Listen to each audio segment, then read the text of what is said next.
تبارك وتعالى قل إنني هداني ربي إلى صراط مستقيم دينا قيما ملة إبراهيم حنيفا وما كان من المشركين صدق الله العظيم. معزز سامعین کرام، میرے عزیز ساتھیوں اور میرے عزیز دوستوں، ذی الحجہ کا مہینہ آتے ہی حضرت ابراہیم علیہ السلام کی یاد تازہ ہو جاتی ہے، اور ہم اور آپ جس مہینہ سے گزر رہے ہیں یہ ذی الحجہ کا مبارک مہینہ ہے، جس کے بارے میں قدر تفصیل کے ساتھ ہم نے پچھلے جمعہ بات رکھی تھی کہ یہ وہ دن ہے اللہ کے رسول صلی اللہ علیہ وسلم ابتدائی ان 10 دنوں کی بڑی فضیلت بیان کیے ہیں، اور ان میں سے 9ویں ذی الحجہ جو عرفات کا ہوتا ہے اس دن روزہ رکھنے کے بارے میں اللہ کے رسول صلی اللہ علیہ وسلم نے کہا تھا کہ مجھے اللہ کی ذات سے امید ہے، اگر کوئی بندہ اللہ کی ذات پر بھروسہ کرتے ہوئے اللہ کی رضا کا طالب اور متلاشی ہوتے ہوئے ایک دن یوم عرفہ کا روزہ رکھے گا تو مجھے اللہ کی ذات سے امید ہے کہ پچھلے اور آئندہ 1 سال یعنی 2 سال کے گناہوں کے لیے کفارہ ہو جائے گا۔ تو میرے بھائیوں، ہمارے لیے یہ گولڈن موقع ہے، اللہ کی طرف سے ہم اس کا ضرور خیال رکھیں گے۔ میرے بھائیوں، جہاں ایک طرف ذی الحجہ کے ابتدائی 10 دن اور ان ایام میں جہاں حج و اسلام کا ایک اہم رکن ہے، وہ عظیم احکام اللہ کے عظیم فریضے کو انجام دیا جاتا ہے، وہیں دوسری طرف حضرت ابراہیم علیہ السلام کے واقعے کو ہم نظر انداز نہیں کر سکتے ہیں، اس لیے کہ ایک انسان اپنے رب کو راضی کرنے کے لیے، اپنے رب کی خوشنودی پانے کے لیے جو ان سے بھی قربانی دینے کا تصور کر سکتا ہے، حضرت ابراہیم علیہ السلام نے وہ قربانی دیا ہے۔ میرے بھائیوں، آپ کتنا ہی بڑا تصور کر لیں، وہ حضرت ابراہیم علیہ السلام کی قربانی کے تصور سے آپ کی تصور بڑی نہیں ہو سکتی ہے۔ حضرت ابراہیم علیہ السلام نے اس معاملے میں انتہا درجے تک اپنے آپ کو قربان کیا۔ یہی وجہ ہے کہ اللہ تبارک و تعالیٰ نے حضرت ابراہیم علیہ السلام کی وہ ادا اتنی پسند آئی کہ آج قریب 5,500 سال گزر چکے ہیں، لیکن میرے بھائیوں، دنیا آج تک یاد رکھی ہوئی ہے کہ حضرت ابراہیم علیہ السلام نے کون سی نذیر پیش کی تھی، انہوں نے کون سی قربانی دیا تھا۔ میرے بھائیوں، ہم اور آپ جانتے ہیں کہ حضرت ابراہیم علیہ السلام نمرود کے زمانے میں عراق کے ایک شہر ار میں پیدا ہوئے، اور وہاں کی آبادی ستارہ پرست تھی، یعنی لوگ ستارے کی پرستش کیا کرتے تھے، ستاروں کی پوجا کیا کرتے تھے۔ میرے بھائیوں، ایسے میں اللہ تبارک و تعالیٰ نے حضرت ابراہیم علیہ السلام کو پیدا کیا، اور تو اور خود آپ کے والد محترم جن کا نام آزر تھا، وہ بتوں کو بناتے اور بازاروں میں لے جا کر فروخت کیا کرتے تھے۔ میرے بھائیوں، اب ذرا سوچئے کہ جہاں ایک طرف پوری قوم ستاروں کی پرستش میں ملوث ہے، وہاں پر ایک فرد واحد اللہ کی توحید کے لیے، اللہ کے دعوت و تبلیغ کے لیے، اللہ کی مشن کو آگے بڑھانے کے لیے اور پوری دنیا والوں کو یہ بتانے کے لیے کہ تم جو یہ کر رہے ہو وہ غلط ہے، اس کی کوئی حقیقت نہیں ہے، بلکہ ایک اللہ تمہارا معبود ہے، تم اسی ایک الہ واحد کی پرستش کرو، ایک اللہ کی عبادت کرو۔ میرے بھائیوں، تاریخ شاہد ہے کہ جب حضرت ابراہیم علیہ السلام نے ایسے بت پرست ماحول میں اپنی آنکھیں کھولی اور نظر دوڑایا تو سارے کے سارے لوگ کوئی ستاروں کی پرستش کر رہے ہیں، کوئی چاند کو رب مان رہے ہیں، کوئی سورج کو آقا مان رہے ہیں، کوئی درختوں کے آگے جھک رہے ہیں۔ تو میرے بھائیوں، حضرت ابراہیم علیہ السلام نے اپنے دل میں کہا کہ یہ کیسا خدا ہے، یہ کیسا معبود ہے؟ ارے یہ تو وہ چیزیں ہیں جو اللہ تبارک و تعالیٰ ہے کوئی ان کا، جو ان سے بھی بڑھ کر کوئی عظیم اور بلند ترین ہستیاں ہیں، جن کے یہ احکام کے پابند ہیں، اور یہ خدا نہیں ہو سکتا۔ چنانچہ انہوں نے دل میں کہا کہ اللہ تبارک و تعالیٰ مجھے ضرور صحیح راہ دکھائے گا، اور اللہ ضرور مجھے اپنے تک پہنچنے کا راستہ بتلائے گا۔ میرے بھائیوں، چنانچہ حضرت ابراہیم علیہ السلام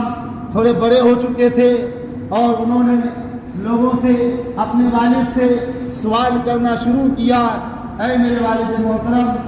آپ یہ کیا کر رہے ہیں؟ کیا آپ خود ان کو اپنے ہاتھوں سے بنا رہے ہیں اور ان کے آگے جھک رہے ہیں، ان سے سوال کر رہے ہیں؟ بھلا یہ کیسے آپ کی سوال اور آپ کی حاجت کو پوری کر سکتا ہے؟ میرے بھائیوں، حضرت ابراہیم علیہ السلام کا یہ جواب سننا تھا کہ آپ کے والد غصے سے آگ بگولا ہو گئے اور کہنے لگا کہ ابراہیم، اگر تم نے اپنی دعوت سے باز نہیں آیا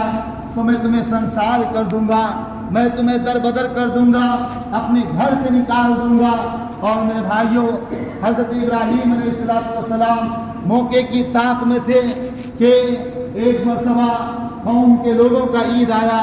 آپ کو بھی لوگوں نے اصرار کیا کہ چلو عید چلتے ہیں۔ حضرت ابراہیم علیہ السلام نے کہا انا سقیم،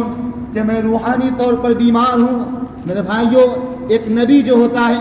ساری قوم کا باپ کا درجہ رکھتا ہے، اور چونکہ حضرت ابراہیم یہ اپنی آنکھوں سے دیکھ رہے تھے کہ ان کی نظروں کے سامنے ان کے لوگ ایک اللہ کو چھوڑ کر کسی اور کی پرستش کر رہے ہیں، تو ظاہر سی بات ہے کہ آپ روحانی طور پر بیمار تو ہوں گے ہی،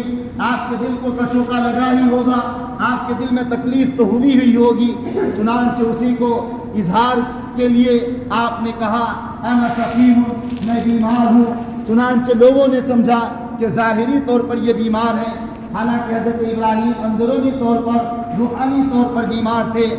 چنانچہ آپ کو لوگوں نے اصرار کرنا چھوڑ دیا اور وہ لوگ عید کے لیے چل دیے۔ میرے بھائیوں، ادھر حضرت ابراہیم علیہ السلام نے قوم کے بت خانوں میں جا کر سارے بتوں کو توڑ دیا، اور ایک کلہاڑی ان کے جو سب سے بڑے بت تھے ان کے کاندھے پر رکھ دیا۔ میرے بھائیوں، اب کیا تھا، لوگوں کی واپسی ہوئی، سب نے دیکھا کہ ہمارے معبود کوئی گھٹنے میں پڑے ہوئے ہیں، کوئی سجدے میں گرے ہوئے ہیں، کسی کے پیر کٹے ہوئے ہیں، کسی کے ہاتھ اڑا دیے گئے ہیں۔ میرے بھائیوں، لوگوں نے کہا کہ ایسا کون کیا ہے؟ تو سب نے کہا کہ ایک نوجوان ہے جن کو ہم نے اپنے معبودوں کی خلاف باتیں کرتے ہوئے سنا ہے، وہ حضرت ابراہیم علیہ السلام ہے۔ چنانچہ میرے بھائیوں، نمرود ان کی دربار لگائی جاتی ہے اور حضرت ابراہیم علیہ السلام کو طلب کیا جاتا ہے۔ پھر حضرت ابراہیم علیہ السلام کو موقع مل جاتا ہے، اور آپ ان کو سمجھانے کے لیے ان کے جو پلید عقل تھی ان میں بات بٹھانے کے لیے کہا کہ ان لوگوں نے پوچھا اے ابراہیم، یہ کس نے کیا؟ ان چھوٹے چھوٹے معبودوں کو کس نے توڑ دیا؟ تو حضرت ابراہیم نے کہا بل فعلہ کبیرہم، ان کے بڑے نے کیا ہے، فاسألوہم ان کانوا ینطقون، آپ ان سے پوچھ لیجئے اگر یہ بولتا ہے۔ میرے بھائیوں، ادھر قوم ہکا بکا رہ گئی اور کہنے لگی کہ ابراہیم تو جانتا نہیں ہے کہ یہ بول نہیں سکتا ہے، یہ بات نہیں کر سکتا ہے، تو یہ کیسے جواب دے گا؟ میرے بھائیوں، حضرت ابراہیم علیہ السلام کو موقع مل گیا اور کہا کہ جب یہ بات نہیں کر سکتا ہے، جب ان کی زبان میں قوت گویائی نہیں ہے، تو تم ان کو کیوں معبود بنائے ہوئے ہو؟ تمہیں یہ کیا فائدہ پہنچا سکتا ہے؟ لیکن میرے بھائیوں، جب ظالم کی نیت بدلتی ہے اور جب لوگ اپنے گمراہ خیالات میں پھنس جاتے ہیں تو بہت دور تک چلے جاتے ہیں۔ میرے بھائیوں، انہوں نے کہا کہ ہم نے اپنے آبا و اجداد کو اسی حال میں پایا ہے۔ حضرت ابراہیم علیہ السلام نے کہا کہ تم بھی اور تمہارے آبا و اجداد بھی کھلی گمراہی میں تھے، اور میں اس سے برات کرتا ہوں، میں اپنے آپ کو اس سے آزاد کرتا ہوں، میں ایک اللہ کو ماننے والا ہوں۔ میرے بھائیوں، اتنا سننا تھا کہ قوم کے لوگ بھڑک گئے۔ نمرود نے یہ اعلان کر دیا کہ حضرت ابراہیم علیہ السلام کو ایسی سزا دی جائے، ان کو ایسے جرم ایسے